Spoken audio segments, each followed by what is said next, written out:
Assalamualaikum warahmatullahi wabarakatuh. Perkenalkan, saya Dira Hernisa dengan NIM 0805 128242931 dari kelas L1.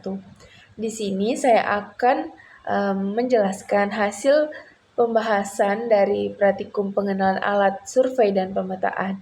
Jadi yang pertama itu ada GPS atau Global Positioning System. Jadi GPS itu merupakan satelit navigasi dan penentuan posisi yang dimiliki dan dikelola oleh Amerika Serikat.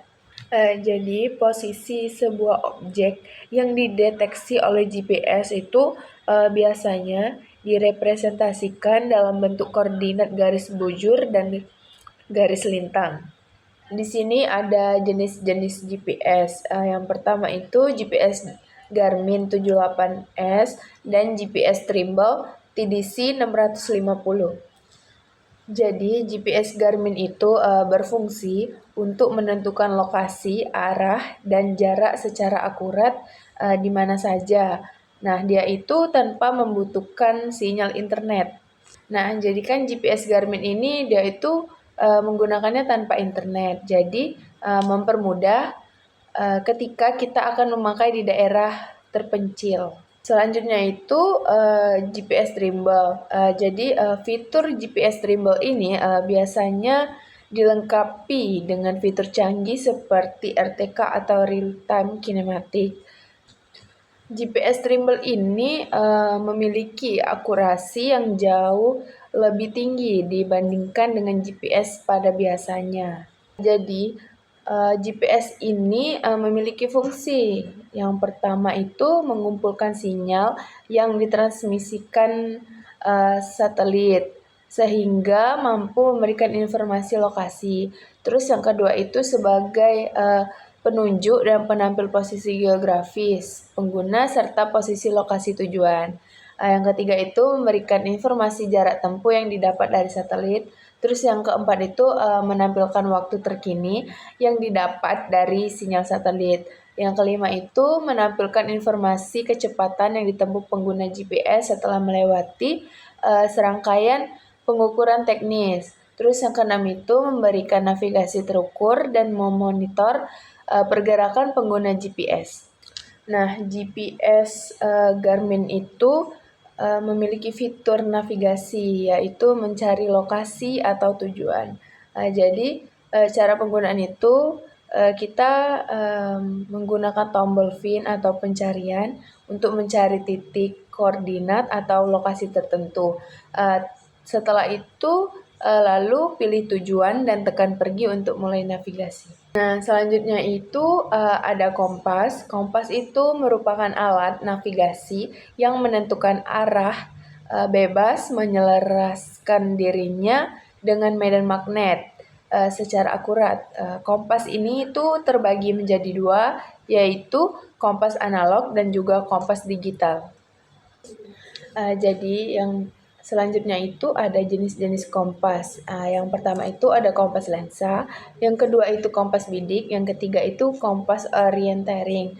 Nah, jadi kompas lensa itu merupakan kompas yang dilengkapi dengan lensa bicomcave yang berfungsi untuk mempermudah dalam pembacaannya. Umumnya kompas ini tuh bentuknya tuh sederhana dan juga harganya lebih terjangkau. Namun validitas pengukuran besarnya sudut kompas itu kurang akurat. Nah, terus yang kedua itu ada kompas bidik. Nah, kompas bidik ini tuh berfungsi sebagai pembidik besar derajat pada sebuah medan atau bentang alam untuk diproyeksikan dalam peta. Terus yang ketiga itu kompas orientering. Nah, kompas orientering ini digunakan dalam orientasi atau perhitungan dan pembacaan peta secara langsung. Kompas ini umumnya memiliki wadah transparan, memudahkan pembacaan terhadap peta yang ditaruh di bawahnya. Di antara ketiga jenis kompas ini, yang paling umum sering digunakan itu adalah kompas bidik. Selanjutnya itu ada bagian-bagian kompas. Nah, pertama itu ada tutup dial, dia itu terletak di atas Nah, tutup dial ini tuh mempunyai 2 garis bersudut 45 derajat. Nah, dia itu bisa diputar. Selanjutnya itu ada visir.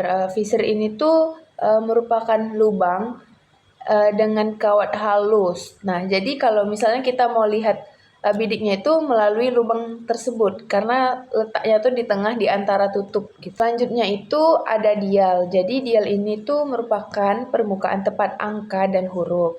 Terus ada jarum petunjuk. Jarum penunjuknya itu selalu menunjuk ke utara magnet.